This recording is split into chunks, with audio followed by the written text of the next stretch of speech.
بسم اللہ الرحمن الرحیم۔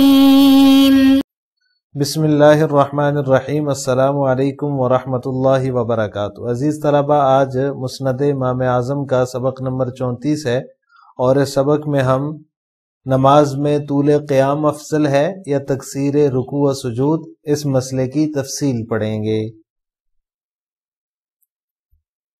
عزیز طلبہ، گزشتہ سبق میں ہم نے کتاب الصلاۃ کو شروع کیا تھا، اور کتاب الصلاۃ کے تحت جو پہلی حدیث ہے حضرت ابو ذر غفاری رضی اللہ تعالیٰ عنہ کی،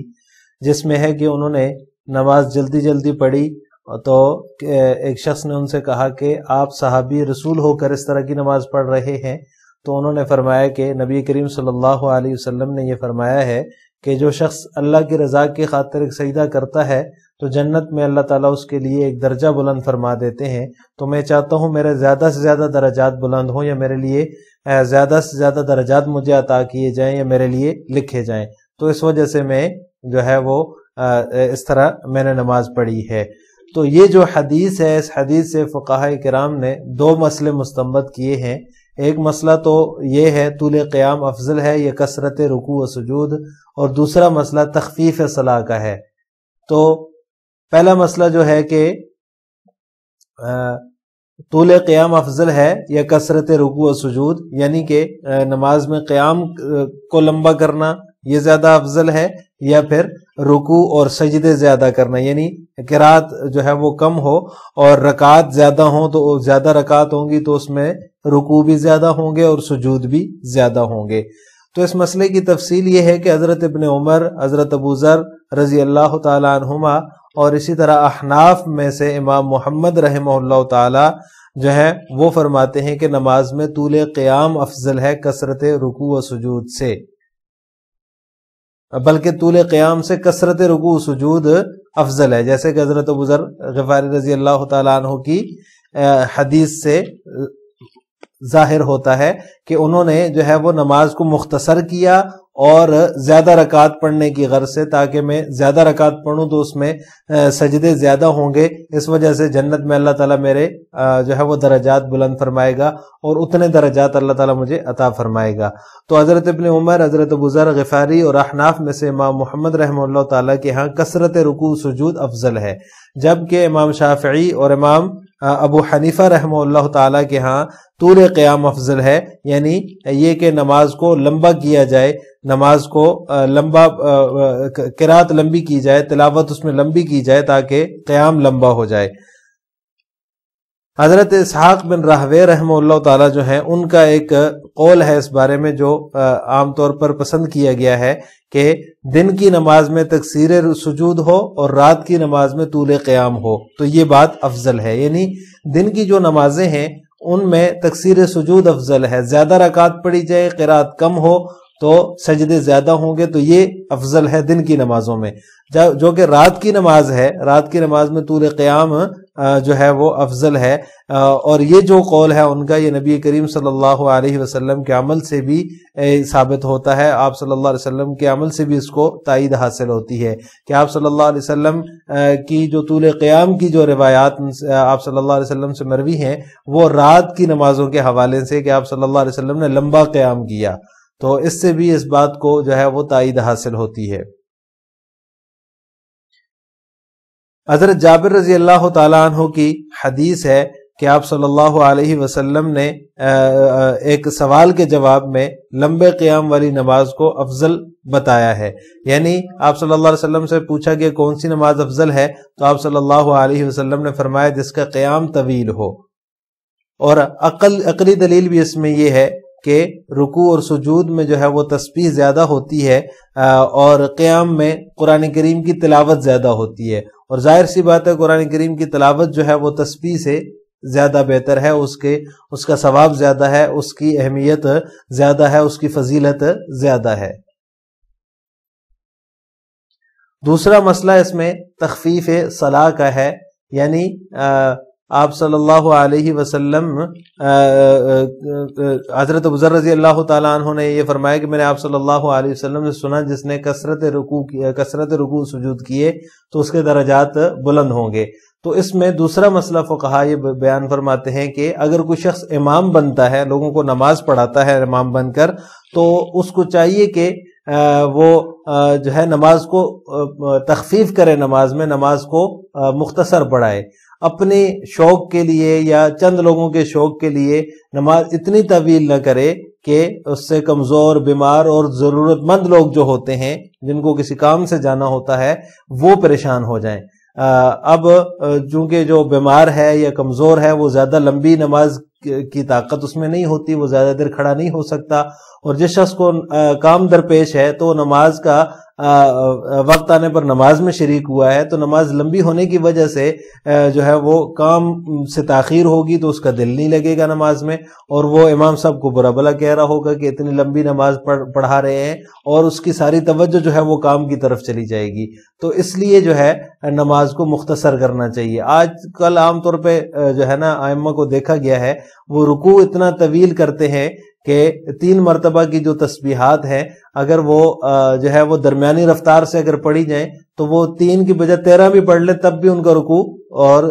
سجدہ ختم نہیں ہوتا، یعنی رکوع اور سجدے کے اندر جو 3 تسبیحات پڑھنا مسنون ہے تو وہ 3 کی بجائے اگر ہم اس کو 13 دفعہ بھی پڑھ لیں تو بھی وہ ختم نہیں ہوتا ان کا رکوع اور سجدہ۔ ایک جو ہے وہ نارمل انسان کے سر میں درد ہونا شروع ہو جاتا ہے۔ تو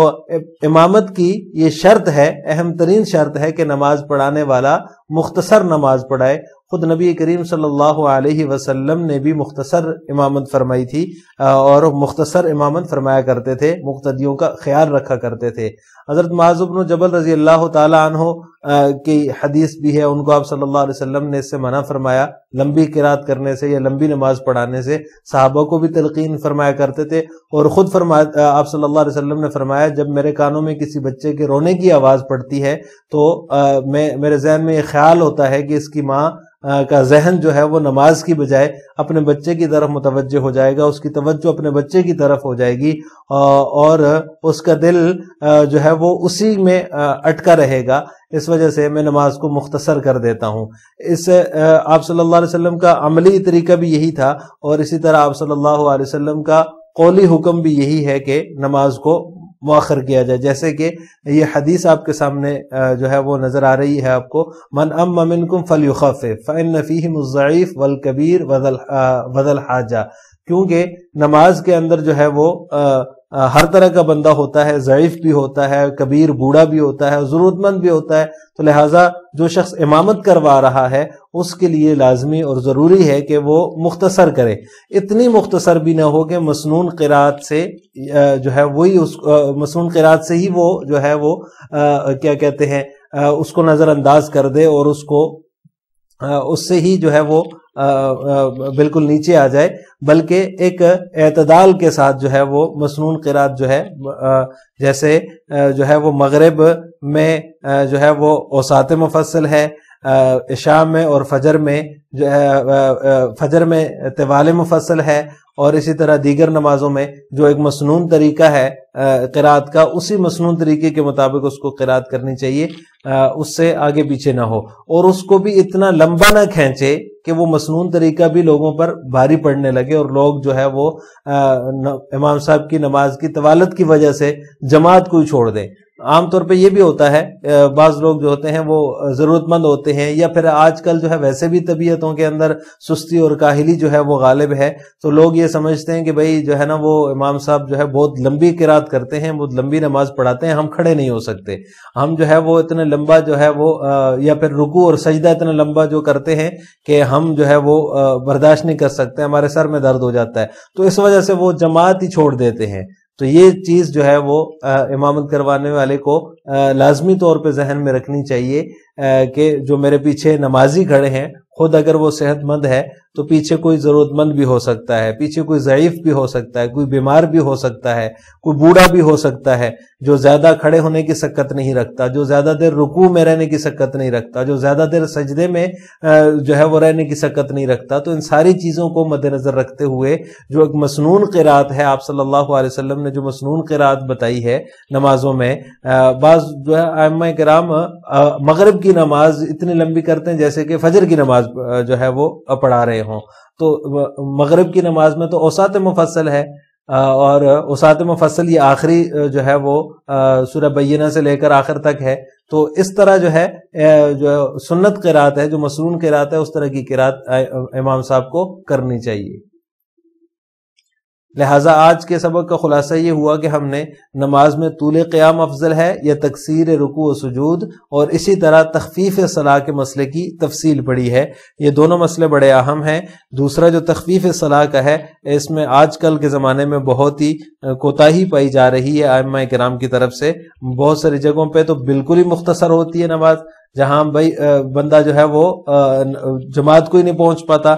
گیٹ پہ ایک بندہ پہنچا مسجد کے گیٹ پہ تو امام صاحب جو ہے وہ نماز سے فارغ ہو چکے. اتنی جلدی بعض جگہوں پہ، اور بعض جگہوں پہ اتنی طویل ہوتی ہے کہ جب سے اقامت شروع ہو تو بندہ گھر سے جائے، اٹھ کے آرام سے وضو کرے، پھر بھی امام صاحب کی قرات جو ہے وہ ختم نہیں ہوتی. پہلی رکعت ہی اتنی لمبی ہوتی ہے. تو اس طرح افراد و تفرید کا شکار نہیں ہونا چاہیے، بلکہ مسنون جو قرات ہے اس کا اہتمام کرنا چاہیے، اور مقتدیوں کا خیال رکھتے ہوئے جو ہے وہ اعتدال کے ساتھ تخفیف صلاح کرنا چاہیے. آخر میں آپ سے 2 سوال ہیں. احناف کے ہاں نماز میں طول قیام افضل ہے یا کثرت رکوع و سجود؟ نمبر 2، تخفیف صلاح کے بارے میں آپ صلی اللہ علیہ وسلم کا کیا ارشاد مبارکہ ہے؟ ان دونوں سوالوں کا جواب آپ نے کمنٹ باکس میں دینا ہے. السلام علیکم ورحمۃ اللہ وبرکاتہ.